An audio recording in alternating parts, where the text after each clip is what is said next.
Alors parmi les inquiétudes et les questions que l'on peut se poser, lorsque l'on s'intéresse à exercer en tout cas le métier de conseiller en gestion de patrimoine indépendant et qu'on vient pas forcément de ce milieu-là, notamment au niveau du conseil lorsqu'on va conseiller des placements financiers ou des placements immobiliers, ça va être, peut-être que moi à titre personnel, j'ai déjà investi dans des placements, dans de l'immobilier, je vois à peu près comment on fait, mais concrètement, lorsque j'ai un client, quelles questions je dois lui poser, quelle découverte en fait, ce qu'on appelle une découverte patrimoniale, je dois faire et quel, placement je vais pouvoir lui conseiller. Alors pour ça, pour vous aider un petit peu, je vais prendre un cas assez simple. Je vais simplifier en tout cas au maximum. Je vais pas partir sur des bilans patrimoniaux, complexes, sur des situations complexes. Des choses, on va dire, assez simples et vous serez d'ailleurs surpris de voir qu'en rendez-vous, la plupart du temps, on a quand même des cas assez simples. En tout cas, lorsqu'on va sur un marché assez large de la gestion de patrimoine pour des cadres, même des cadres supérieurs, même voire même parfois des chefs d'entreprise, qui ont un petit peu d'argent à placer, on s'aperçoit qu'on n'a pas non plus très régulièrement des cas forcément très, très complexes. Donc je vais prendre un cas assez simple.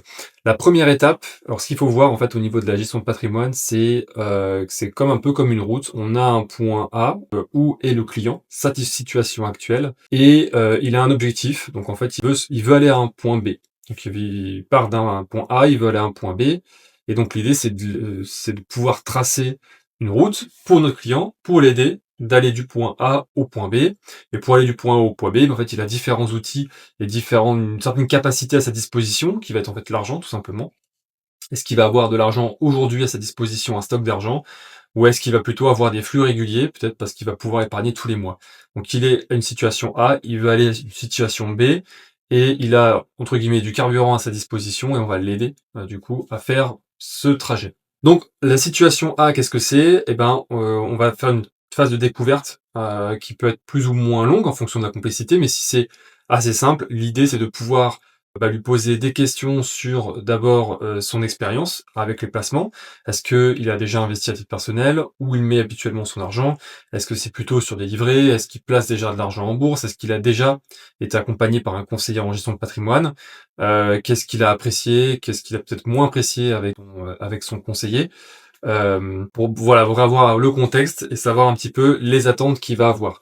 Ça va aussi nous permettre, derrière, de lui poser des questions sur sa sensibilité par rapport au risque. Est-ce que c'est un profil qui est plutôt, riscophobe? Est-ce qu'il n'aime pas le risque? Est-ce qu'il va préférer avoir un maximum de sécurité? Donc c'est là aussi on pourra faire un peu de pédagogie pour lui expliquer que moins on prend de risques, moins on a une volatilité de la fluctuation sur, le capital qu'il va placer et sur du long terme, moins on aura de rendement. Ou est-ce que, il est prêt à risquer tout ou partie de son capital pour avoir beaucoup plus de rendement sur du long terme? Là, encore une fois, l'idée, c'est de lui expliquer aussi, de faire un peu de pédagogie financière, de lui expliquer les principes de diversification, les bonnes pratiques qu'on va mettre en place, pour qu'il puisse derrière, prendre le moins de risques possible et puis maximiser son rendement. En échangeant aussi avec lui par rapport à, que ce soit ses habitudes de vie, par rapport aussi, à l'épargne qu'il va mettre en place, ce qu'il va épargner tous les mois et puis aussi par rapport à sa situation professionnelle, on va avoir finalement quand même beaucoup d'informations, sur, sa capacité à prendre des risques ou non. Si en face de nous, on a un entrepreneur, qui a l'habitude d'investir de l'argent dans son entreprise et prendre du risque, il sera quand il va vous dire: «Moi, je suis moyennement à l'aise avec le risque», on sait qu'il va pas parler de la même chose que si, alors sans forcément, généraliser ou juger quoi que ce soit, si en face de nous, on a une personne qui travaille dans la fonction publique, qui elle, va vous dire: «Je suis prêt à prendre un peu de risque». Qu'est-ce qui est pour elle, effectivement, prendre du risque? Alors que voilà, elle a une activité qui est, professionnelle en tout cas, qui est sécurisée et si, jusqu'à présent, elle mettait tout sur des comptes courants, c'est vrai que voilà, il va falloir temporiser parce que juste au niveau du langage, en fait, quand vous va avoir une personne qui va vous dire: «Je suis prêt à prendre du risque» ou «Je suis complètement conservateur et je vais ne prendre zéro risque», des fois, on va pouvoir aussi avoir des indices. Et ça recoupe aussi avec la partie expérience pardon, en termes de placement. Parce que lorsqu'on va avoir un prospect ou un client, qui a déjà eu des exp qui n'a par exemple, au contraire, qui n'a pas eu d'expérience avec des placements, mais pour autant qui vous dit: «Je veux risquer une grosse partie de mon capital», on va y aller avec des pincettes parce qu'on sait qu'il n'a jamais ou très peu été exposé à la fluctuation de son capital. Et donc effectivement, vous, en termes de service après-vente, après derrière, ça va être très délicat. Il y a des risques effectivement que le client, ne tienne pas ses positions et même si on part sur un horizon, admettons, de 8 ou 10 ans, qu'il retire dès le moindre choc sur les marchés financiers. Donc ça aussi, c'est un point qui est très important. C'est-à-dire, faut faire en sorte que les choses se passent bien. C'est là aussi on a notre plus-value en tant qu'humain, c'est de pouvoir faire de la pédagogie en amont, de pouvoir être là pour pouvoir, faire que les choses se passent bien et anticiper ces sujets en amont. Dans mon exemple, un profil qui a peu expérimenté, que jusqu'à présent très sécuritaire, qui vous dit: «Je peux risquer mon capital», ben, on va y aller progressivement. Parce que si vous l'écoutez, bah, c'est sûr qu'en fait, dans 6 mois, les marchés vont baisser, il va vous appeler, il va être en panique, il va vouloir acheter. Donc c'est pas l'idée. Ensuite, on va, au niveau de sa situation actuelle, analyser sa capacité d'investissement. Il y a deux choses. Faut le voir un peu comme une bassine d'eau, c'est-à-dire qu'aujourd'hui, est-ce que la bassine, elle est déjà remplie? C'est-à-dire, est-ce qu'il a déjà constitué de l'épargne qu'il peut mobiliser? Est-ce qu'il a des liquidités ou de l'argent qu'il peut mobiliser pour aller à son point B, pour répondre à son objectif? Ou est-ce que, il est en train de remplir sa bassine aussi également? Les flux qui arrivent, d'eau qui arrivent en fait dans sa bassine, ce qui va, permettre aussi de pouvoir prendre une partie de ces flux pour les diriger vers une solution qui va pouvoir répondre à son objectif. Si votre client, il a, par exemple, 100 000 € de côté et il peut épargner 1 000 € tous les mois, ben, on va pas aller sur les mêmes solutions que si c'est un client qui a 2 000 €, uniquement 2 000 € par exemple à placer tous les mois. Parce qu'il a aujourd'hui des revenus très confortables, il peut ou il dépense très peu, il a une bonne capacité d'épargne, mais il démarre dans la vie active ou il redémarre de zéro ou du moins il a pas de liquidité à placer parce qu'il les a déjà positionnés ailleurs sur des placements qui sont, pas liquides, et sur lesquels il va continuer à investir. Là, on a du coup la situation A, on sait finalement les attentes du client, sa sensibilité par rapport au risque, son expérience qu'il a déjà eue, éventuellement quel type de placement il aimerait privilégier. Est-ce que par exemple c'est un client qui va privilégier d'abord, par exemple, peut-être l'immobilier ou qui va vouloir privilégier, par exemple, du financier. Ça aussi, ça peut être intéressant. Les sujets aussi, ESG, ISR et cetera, ça c'est dans le parcours, c'est obligatoire d'ailleurs, on a une obligation de demander si le client il est, sensible à des sujets éthiques par rapport au et verts par rapport au placement de son argent. Ensuite, maintenant, on va pouvoir, pour aller au point B, demander quels sont les objectifs du client. Où est-ce qu'il veut aller? Donc là, on va lui demander ses objectifs. Alors pourquoi vous faites appel à un conseiller en gestion de patrimoine? Est-ce que c'est pour constituer une épargne? Est-ce que c'est pour préparer votre retraite? Est-ce que c'est pour vous dégager des revenus complémentaires à horizon retraite ou même avant? Dans quelle quantité? Quel montant? Est-ce que c'est pour préparer une succession, une donation? Pour aider vos enfants. Donc on va lui demander en fait quels sont ses objectifs. Et en fonction de ça, on a la situation, on a le point A, on a le point B, on sait effectivement ce qu'il peut mettre comme capacité en termes d'argent tous les mois ou ce qu'il a déjà constitué. Ça nous permet maintenant de pouvoir l'orienter vers un placement. Quand on a son adéquation au risque et aussi les échéances, par exemple, on va devoir dater, c'est-à-dire on va devoir dater les objectifs.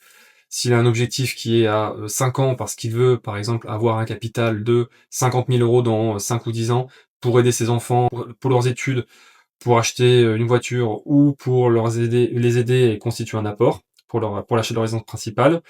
Est-ce que c'est dans 15 ans, 20 ans parce que il veut lever le pied, passer à mi-temps, et donc il lui faut des revenus complémentaires. Donc ça va nous permettre effectivement de déterminer le type de placement. Et comme je vous l'avais dit, j'allais prendre un cas simple. On peut tout à fait aussi avoir pour un même placement, en fonction du montage financier qu'on va mettre en place, ça va pouvoir répondre à des objectifs financiers, à des objectifs pardon, différents. Je prends un exemple, vous avez par exemple de l'investissement locatif. Alors vous êtes d'accord pour dire que si vous achetez, admettons, un bien immobilier, pour simplifier, qui vaut 100 000 €, s'il génère un rendement locatif net de, admettons, 5 ça veut dire que vous investissez cash comptant 100 000 €. Alors je parle pas des frais de notaire et cetera, des charges. Vraiment, je vais faire très simple, hein. Vous mettez 100 000 € aujourd'hui, eh bien votre client, il va avoir 5 000 € de loyer net chaque année. Ça, c'est s'il achète cash. Maintenant, si c'est 100 000 €, on va avoir une banque, on met pas d'apport. Encore une fois, on simplifie. On mettra pas d'apport. On fait un prêt, admettons, sur 25 ans. Ça va demander au client peut-être 10 000 € de mensualité de crédit chaque année. Eh bien, ça veut dire que le client, il va injecter 1 000 € chaque année. Parce qu'il va encaisser 5 000 € de son locataire et il va payer 6 000 € à la banque. Il va donc vous voyez en fait, premier cas, on avait un objectif pour des revenus complémentaires immédiats. Et le client par contre, il doit avoir du stock, il doit avoir de l'argent. Il place maintenant 100 000 € cash et ça lui permet d'avoir 5 000 € de revenus complémentaires immédiats. Versus, j'ai le même placement, je vais le faire avec un montage financier avec une banque. Le client, s'il a 1 000 € tous les ans à investir, il va pouvoir, au bout de 25 ans, être propriétaire d'un capital immobilier d'au moins 100 000 €, parce que soyons optimistes, partons du principe que l'immobilier va quand même se revaloriser, sera revalorisé dans 25 ans. Et dans 25 ans, il aura donc des revenus complémentaires de 5 000 € chaque année. Donc par exemple, ça peut être idéal pour préparer sa retraite. Le client, il a une capacité d'épargne de 1 000 € chaque année, il met 1 000 € chaque année pour avoir un revenu complémentaire de 5 000 € tous les ans dans 25 ans. Donc vous voyez, en fait, finalement, on peut faire plein de choses différentes. Alors il y a des contrats ou des placements qui sont beaucoup plus souples. Par exemple, on aurait pu parler de l'assurance vie, des comptes à titre, pour pouvoir placer, sur de la bourse, pour avoir, par exemple, de la liquidité. Donc ça aussi, c'est une contrainte qui est importante. Alors je parlais aussi, des échéances en termes des dates, il faut les dater les objectifs. Bah, où vous allez aussi parfois avoir des clients qui sont un peu indécis, qui savent pas forcément s'ils peuvent immobiliser leur argent sur 5 ans, sur 10 ans, sur 15 ans. Si c'est le cas, si le client il est incapable de vous dire: «Est-ce que faut peut-être que je devrais récupérer mon capital dans 5 ans», évidemment on n'ira pas sur un sous-jacent immobilier puisque la durée recommandée de l'immobilier généralement c'est 8-10 ans. On peut, alors c'est pareil, hein, c'est sur les actions, c'est aussi relativement du long terme. Néanmoins, on sait qu'on a une capacité de récupérer son argent de manière assez rapide, si on va par exemple sur les actions qui sont cotées en bourse. Alors c'est pas le cas avec de l'immobilier parce que ça prend du temps, voire on peut être dans des scénarios défavorables où le marché se complexifie et donc c'est compliqué de récupérer son argent assez rapidement. Voilà, je suis, allé assez rapidement, hein, sur, la logique en tout cas qu'on doit avoir. Si vraiment je vous mettrai une image, c'est celle-ci, c'est, vous avez en gros, une situation A, où est votre client aujourd'hui? Il veut être dans une situation B, plus tard, qui veut aller à un point B. À sa disposition, il a, différents outils, des placements et puis il a aussi un petit peu, on va dire des capacités d'investissement qu'il va avoir. Et ben, l'idée, c'est de pouvoir mixer tout ça pour pouvoir lui faire un plan d'accompagnement sur du long terme, parce que nous, effectivement, on va travailler principalement sur du long terme et l'accompagner jusqu'à ce point B. Si, cette vidéo vous a plu, n'hésitez pas, un petit like, ça vous coûte pas d'argent.